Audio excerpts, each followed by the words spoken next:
yendo un poco ya a nuestro primer bloque de reflexión, les habíamos contado que nos vamos a comunicar con Tony Fenoy por la charla que se realizó hoy, donde se comentaba un poco la relación entre la Iglesia Católica, Apostólica Romana y la dictadura argentina.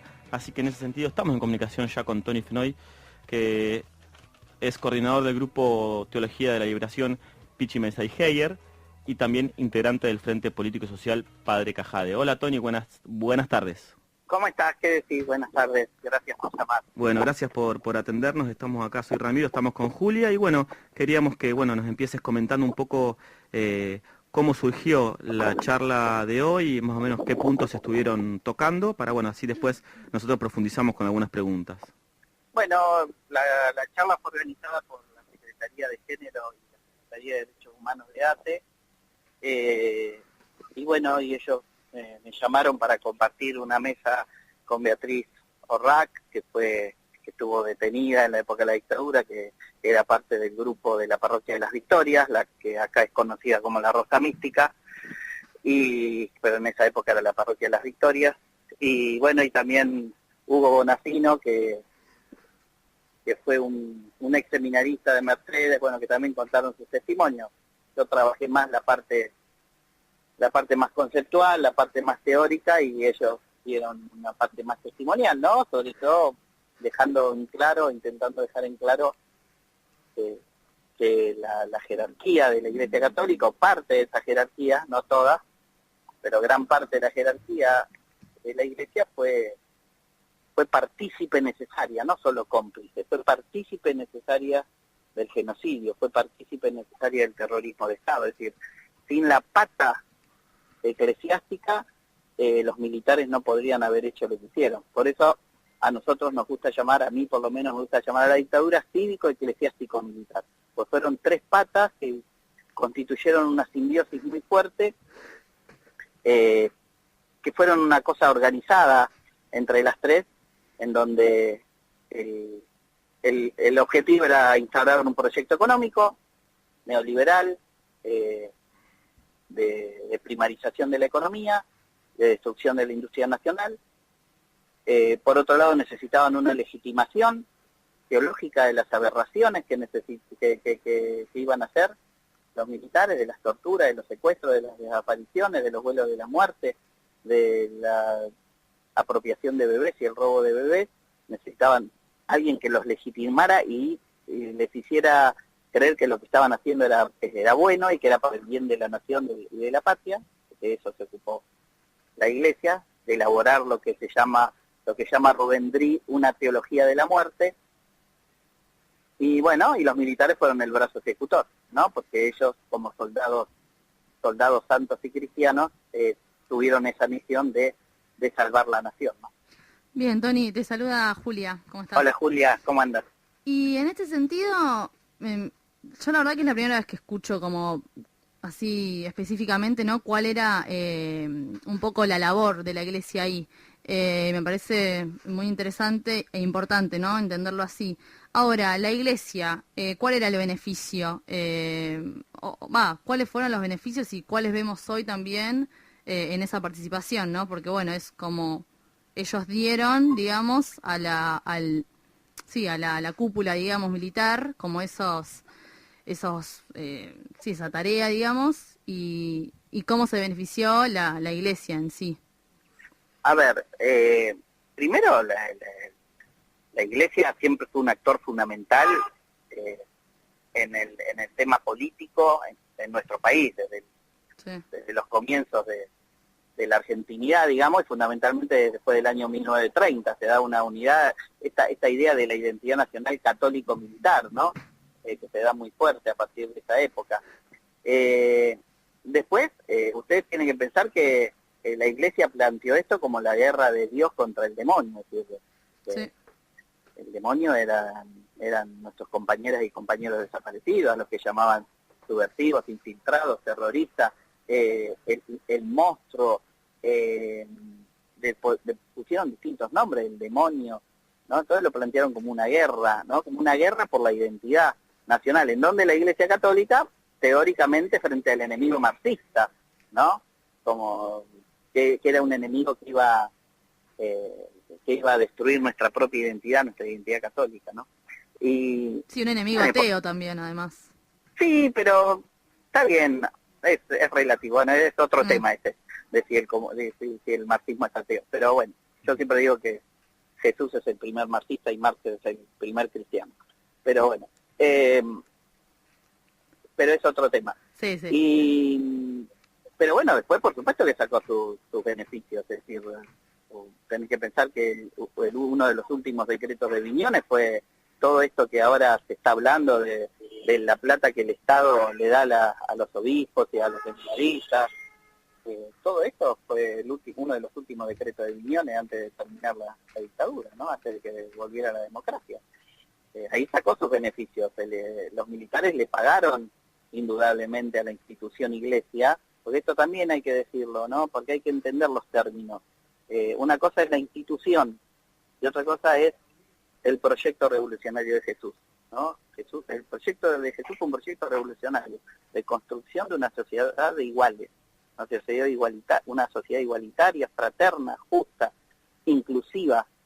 Ese era el proyecto de Jesús de Nazaret, y eso es lo que construyó, que él llamó, siguiendo su tradición profética, llamó reino de Dios. Pero esto era la construcción de una sociedad igual, antimilitarista, antitributaria, antijerárquica, una sociedad en donde todos se compartieran, donde nadie pasara necesidad, no en el cielo, sino acá. La construcción de lo que hoy podríamos llamar el socialismo del siglo XXI, o lo que quieran, ¿no? De todos estos procesos que se dieron en América Latina, ¿no? Hoy que algunos todavía se siguen dando. Eso es el proyecto de Jesús. De ahí nacieron las primeras asambleas, las primeras iglesias, porque iglesia significa asamblea, ¿no? La palabra iglesia significa asamblea. Mira. ¿No? Que no tiene nada que ver, vos hablás de iglesia y pensás una cosa jerárquica, verticalista, patriarcal totalmente. Bueno, sí, una institución, sí. Una institución. El proyecto de Jesús fue un proyecto profundamente feminista. Había, dentro de las conducciones de las comunidades, de las primeras comunidades, la mujer tenía parte en la conducción. Es decir, la mesa chica de Jesús, del movimiento que formó Jesús, estaba también María Magdalena y había otras mujeres. Así que tenían un espacio de conducción las mujeres también en el movimiento. Bueno, eso fue una cosa. Ahora, en el siglo IV, un emperador muy importante y muy inteligente políticamente, que fue Constantino, como se dio cuenta que el cristianismo le socavaba las bases del imperio, aunque estuviera en la clandestinidad, fue muy inteligente y lo que hizo fue nombrar primero al cristianismo, dejar la libertad de culto, que salieran, y después lo nombró religión oficial del Estado, y ya está, y ahí la convirtió en una institución. Negoció con algunas cabezas, porque siempre encontrás algunos que por unos billetes se venden y por un poco de poder, y bueno, y ahí armó la iglesia que nosotros conocemos, la institución esta que perdura hace 2000 años. Bueno, Tony. esa institución es la misma que legitimó la dictadura, es la institución que legitimó el genocidio de la mal llamada conquista de América, es la institución que legitimó la mal llamada conquista del desierto, el genocidio, y es la institución que legitimó la última dictadura cívico-eclesiástico-militar.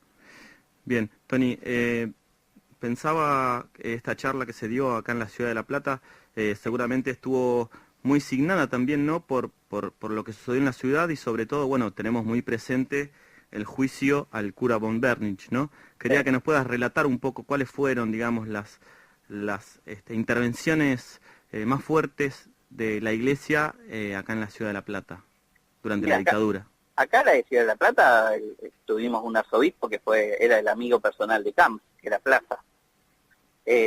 Plaza fue un delator de cristianos y cristianas y de muchos compañeros y compañeras militantes. Y La Plata fue, digamos, un centro de operaciones fundamental por el tema laboral y por el tema estudiantil. La iglesia, la iglesia institución, también hubo una iglesia perseguida en La Plata. Esta iglesia de las Victorias de la que hablábamos hoy fue una iglesia perseguida, el cura Bengochea, el cura Capitaño, y muchos otros compañeros ahí en la parroquia de la Victoria. Hubo 7 compañeras y compañeros desaparecidos. ¿Cuál es la dirección? 54 y 23, la conocida iglesia de la Rosa Mística. Claro, en un momento se llamaba distinto. No, ¿Cómo es esa historia? El nombre de la parroquia es Parroquia Nuestra Señora de las Victorias. Ese es el nombre real. Lo que pasa es que después de la dictadura, un cura, el padre Gauro, trae la imagen de la Rosa Mística y transforma eso en lo que es ahora y le quita todo, porque también tenía un objetivo, quitarle todo el contenido revolucionario, transformador y comprometido políticamente que tuvo esta parroquia en los años 60 y los años 70. Así que hay algunos desaparecidos y desaparecidas en esta iglesia de 54 y 23. Exactamente, hay 7. Es más, hay en la puerta de la iglesia hay un banco que hicieron ellos, que en el año 2014 lo inauguraron, un banco en memoria de los 7 desaparecidos y desaparecidos. Bueno, sí. La iglesia, y Plaza fue pieza fundamental dentro del episcopado de la bala a la dictadura. Fue el que acompañó a Camps todo el tiempo, también en los centros clandestinos de detención. Y von Bernich era el capellán mayor de la policía de la provincia de Buenos Aires. Por lo tanto, von Bernich tuvo una participación en la tortura, en tratar de sacar información. Von Bernich fue un genocida, tan genocida como Videla. Sí, yo recuerdo los testimonios de testigos, valga la redundancia, como, no sé si es así la palabra, santificar, ¿no? Estar ahí presente en las torturas y en los fusilamientos, así que... Sí, para legitimar, para bendecir eso, bendecirlo, porque ellos después, ¿qué hacían? Cuando muchos soldados, o que hacían los operativos, o que hacían ese tipo de cosas, tenían algunos problemas de conciencia moral, ellos los hablaban y les decían que lo que estaban haciendo era para purificar la patria, que a veces era necesaria la sangre, que a veces era necesaria la tortura, que la tortura cuando sacaba información y entonces podía sacar el enemigo y el infiltrado marxista. Entonces todo eso los curas y los capellanes, porque la iglesia tiene un órgano que todavía existe, que es muy fuerte, que en esa época era el vicariato castrense, ahora es el obispado castrense, en donde hay capellanes en cada una de las unidades, tanto del ejército, de la marina o de la fuerza aérea, que en la época de la dictadura les daban contención moral y auxilio moral a los que llevan adelante todas esas atrocidades. Tony, hablando de este protagonismo de la iglesia en la última dictadura cívico-eclesiástica militar, ¿vos cómo ves la colaboración actual de la iglesia en lo que es... Miquitray, y también lo hemos hablado acá en el programa, un plan económico también neoliberal y de ajuste y también en pos de del enriquecimiento de unos pocos y del empobrecimiento de muchos y muchas? Sí, a ver, indudablemente los nombres que hoy gobiernan nuestro país son los mismos nombres que legitimaron a nivel cívico y a nivel empresarial la dictadura, los Blanco Villegas, los Peña Brown. Sí. Son exactamente los mismos, ¿no? Sí. Están hoy en el poder, por eso están haciendo también con el tema, lo que están haciendo con el tema de derechos humanos, ¿no? Claro. Esta regresión, lo que hicieron ayer con lo de Aspic, ¿no? Son todas provocaciones, ahora que quieren declarar como delito de lesa humanidad un asesinato que hizo el ERP, cuando son cosas que ya están juzgadas. Distintos temas que hacen que este gobierno que estemos viviendo esté muy cercano. Yo creo que vivimos en un estado de excepción, prácticamente no vivimos en un estado de derecho y tienen prácticas muy cercanas a la dictadura. La iglesia, la institución, tenés dentro de la institución tenés distintas miradas, pero no hay una palabra fuerte, definitiva, en contra de este modelo que estamos viviendo ni de este proyecto neoliberal. Hay voces que se enfrentan, como los curas en la opción por los pobres, algún que otro obispo, pero digamos como conferencia episcopal no tenemos una voz todavía, una cosa tibia, dice, nos preocupa la situación social, ¿viste? Sí. Pero no hay una condena de esto que estamos viviendo, que es lo que tendría que haber. Hoy me enteré que Aguirre apareció en la comisión que estaban debatiendo sobre el tema del aborto en el Congreso, y Aguirre es la expresión más clara de lo que fue la dictadura, porque Aguirre es un genocida. Aguirre es un genocida. y lo debe saber también bien la gobernadora, ya que es su confesor. Entonces, la Iglesia todavía no ha dado muestras claras, más allá de que hay algunos avances, la influencia del ahora Papa Francisco, que ha tenido un acercamiento importante con los organismos de derechos humanos, más allá de que su papel en la época de la dictadura no fue muy feliz, que digamos, sobre todo en los casos de Orlando Llorio y Francisco Jali. Pero bueno, todavía la Iglesia como institución no ha tenido una voz clara y una oposición clara a este proyecto de país que estamos viviendo hoy. Sí, hay algunas voces que siempre aparecen, que siempre estuvieron, porque hay dos iglesias, eso no se puede negar, dos iglesias antagónicas e irreconciliables, una totalmente dominadora, que es la iglesia que siempre ha triunfado, y una iglesia profética de liberación, que es la que surge desde abajo, la que surge del pueblo, lo que podríamos llamar la iglesia popular, la que representó Cajade acá en nuestra ciudad, y la que representan hoy los curas en los tiempos los pobres. Bien, Tony, por último, antes de llegar al fin de la entrevista, quería consultarte desde tu posición, desde tu experiencia, ¿cómo podemos debatir, intervenir, o desde dónde debatirle a los sectores de la sociedad que aún confían en este gobierno, que aún no tienen, siguen reivindicando cuestiones de la dictadura militar y que sean factibles de convencerlos de algún modo de que otro mundo es posible, digamos, de que hay que pensarlo desde otro lado? Mira, el que está convencido, es muy difícil convencerlo de otra cosa, de la misma manera que a mí no me vas a convencer de lo contrario a lo que pienso. En este caso, lo que sí me parece que hay que construir. Yo creo que hoy más que nunca el convencimiento pasa por organizarnos. El convencimiento pasa por mostrar una propuesta distinta. El convencimiento, en el tema de la dictadura, me parece que las cosas, a partir de los testimonios, a partir de las vidas de tantos compañeros y compañeras, desde ese lugar hay que discutir. El tema de la iglesia me parece que de todos los temas, te digo, debe ser uno, no digo de los más fáciles, pero digo más claros en cuanto a poder debatirlo y convencerlo. Pero hay que tener elementos. A veces la iglesia es muy corporativa y ha sabido esconder. Vos fíjate que la iglesia católica no ha pedido perdón de lo que cometió durante la dictadura. Todavía no lo ha hecho. Algunas tibias cosas ha dicho, pero nada más. Eso también es grave. Creo que este es un momento, aparte de resistir, es un momento de organizarnos, tener una pata en las instituciones, dando debates dentro de todas las instituciones, sea políticas, sea religiosas, sea culturales, sea económicas, y otra pata en la calle. Es la única manera de que vamos a poder sacar a este gobierno, o sea por los votos, o sea por otra cosa, pero este gobierno tiene que terminar a más tardar el año que viene con las elecciones, porque la destrucción que está haciendo y la subjetividad que está creando, ¿no?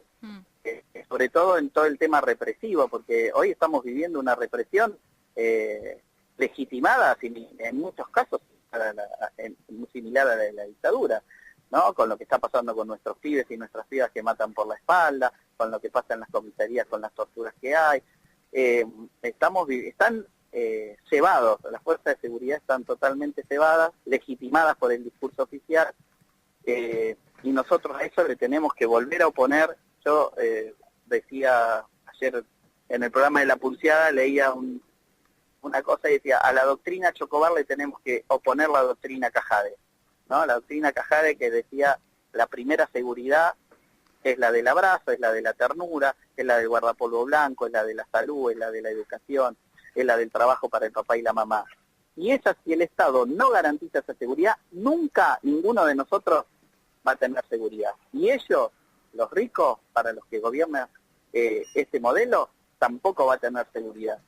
Esa es la primera seguridad y la fundamental que tiene que garantizar el Estado. Desde ahí, yo creo desde las pibas y los pibes, desde la lucha con ellos y desde ellos, vamos a poder cambiar esta sociedad que estamos viviendo y poder, por lo menos comenzar otro proceso más progresista, más popular, más nacional, más justo e inclusivo, ¿no? Bien, Tony. Te agradecemos muchísimo por estar en Avispando el Agitero y compartir con nosotros toda tu experiencia. Bueno, les agradezco a ustedes, me encanta el nombre del programa. Ay, qué bien. Gracias. Está Hasta bueno, luego. gran abrazo. Chao, chao, hasta luego. Hablábamos con Tony Fenoy, coordinador del Grupo Teología de la Liberación e integrante del Frente Político y Social Padre Cajade.